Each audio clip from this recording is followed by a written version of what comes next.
এই সোজা হয়ে দাঁড়া, মেয়ের দিকে তাকাবি তো। এই এদিকে তাকা, সরে যা। হেঁটে যেতে কাপড় উঠবে কেমন ফেলতে আসি। আমি লেট করছি কিন্তু ওরা লেট করছে। এবার নামি দে। মা এই তো দিদি দিয়ে দেবে আমাদের। আমরা দেখতে পাবো।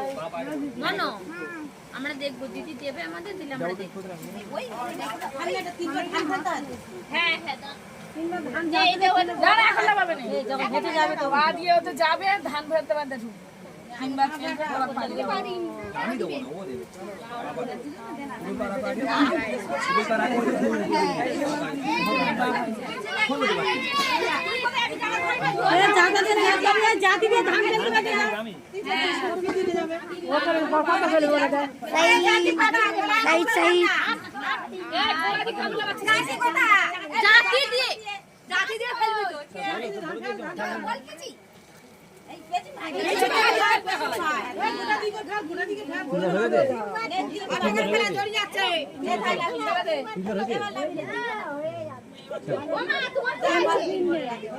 এবার বল, এবার আমাকে